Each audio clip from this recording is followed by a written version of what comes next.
before we moved into that house, we were staying with one of our friends. We were sleeping on the floor there, and it was getting about. We even had a little Christmas tree in their living room. We were sleeping on their floor. It was in between that house. We had to get out because of the ring issue. We were sleeping on their floor, and that's when I was working there, and that's when all that. Because I was working there, we had to move out, stayed on the floor.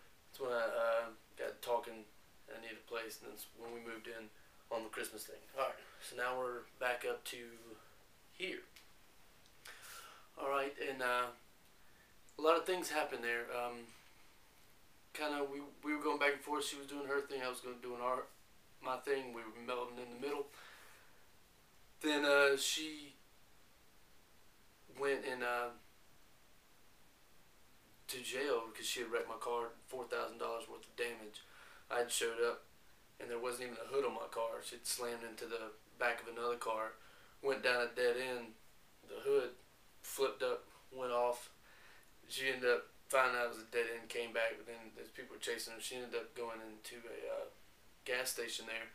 So she stayed there until the cops come. I get there, she's in the back of the car, telling me, open the door, trying to get me to open the door. I could just imagine where she's going to go. I think we're right there at the intercoastal. She could have ran into the water with handcuffs, but I didn't.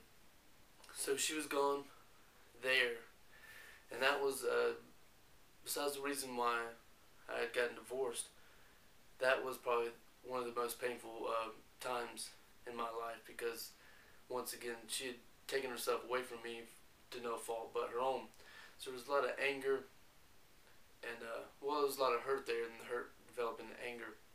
And while I was working at the jail, found out there's really one thing you don't want to do is upset somebody when they're already in a bad situation. So after I was going through the hurt and didn't know when she was going to get out, I started getting angry about why she took herself away from me, because with her drinking and the mistakes that she had made, and she wasn't supposed to be drinking and driving my car anyway.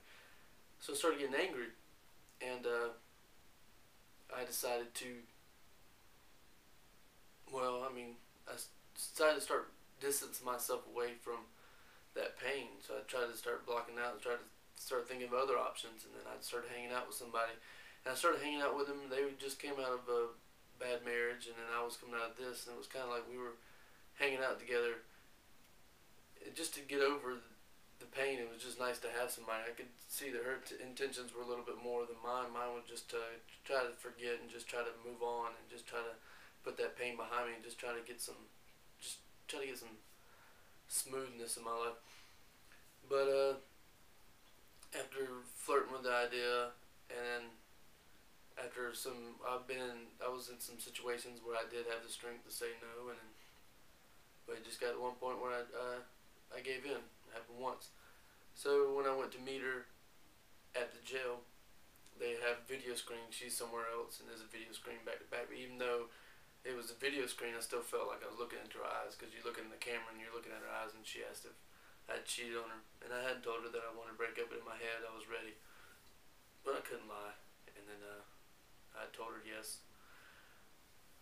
So before she got out, we talked, and I decided that we were going to try to work it out anyway. So then she got out, and we attempted to work it out, and she was on house arrest there for a while. And so we stayed in this house, and a lot of things centered around this house. There's a lot of things. I mean, I worked right down the street, and there's the store.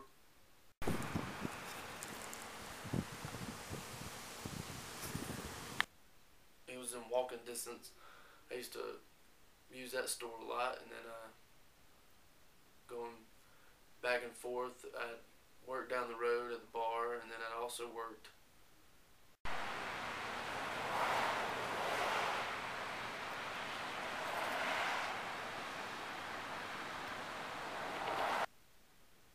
there, and those were no, it wasn't the time when we were together. It was just things that kind of centered around that whole house. It was a nice house. When we lived in the bottom, we had a prostitute living above us once, and then she would have, it was like a horseshoe upstairs, and then she would have the so-called uncle she was living with. We would never figure out what the story was on that. She would have guys come up there and sometimes he would come out the back door when they went in, and then he would go knock on the door and act like he was the landlord and tell the guy that he would leave after she would get her money. It was just like they were just bringing a lot of negativity and some kind of dangerous situations around the house. So we kind of going back, and the tension was building between that and one time, as you can see around the back,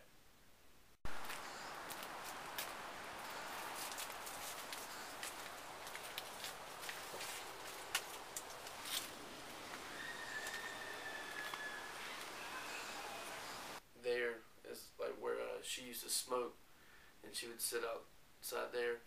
And then a girl one time came up with a dustpan and kind of like threw it out, and this would stem the whole in event because she was pissed off, and she ran up there and they started getting in a bickering argument, and I came up behind her and I kind of like just put the salt in the wound and kind of ended the whole conversation. Somebody told me, I don't cuss myself, but somebody told me once that you don't have to cuss because you know how to speak with words that are hurtful enough that you don't have to use those offensive words. But I was able to say stuff that cut right to the heart of her, that she came and spit in my face. And I know most of the people say I should have punched her, or I would have punched her, or even the cop said I'm surprised he didn't. But anyway, yeah, and he would have been the same guy who would have took me to jail. But I didn't, because that was the nail in the coffin. I took that, got a restraining order, and since she wasn't the one on the lease, then she had to move. So essentially they all had to move, because we took it to the landlord and like, listen, she has a restraining order, it's not even on the lease, so she should be living out there. So she was gone there, and I had a guy that I used to play guitar with. He stayed upstairs on the steps, and then like I said, we broke up, and then she had moved upstairs. So that was one of the terrible. If you ever live underneath a girlfriend, I do not recommend it, especially in small houses where you can hear footsteps and hear talking. And with me, in my imagination, how it drives me wild and crazy, mixed with jealousy. When you live underneath somebody, it's just not a good thing. And that was fun. Had its fun moments living that close to each other. Well, it's not the only time.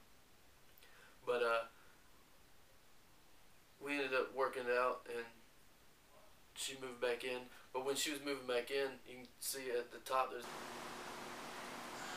big windows. Well, we had opened those windows, and when we were moving the mattresses, we put the mattresses on the ground, and then we would jump out of the top onto the mattresses. And I remember running from one door and coming all the way around and jumping out of the that window of the top, like Superman, and hitting that. And that was pretty fun.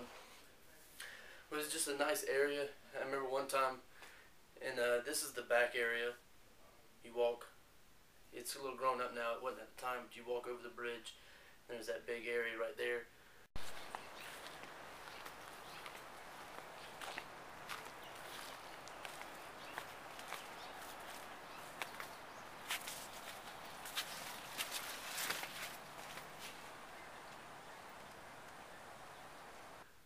And it was nice. It was even more a way to get away. I remember one time I proposed to her in that area, because you'd walk there and we'd set out a blanket and we had candles, and we were just I don't know if we grilled out there or something, but I had proposed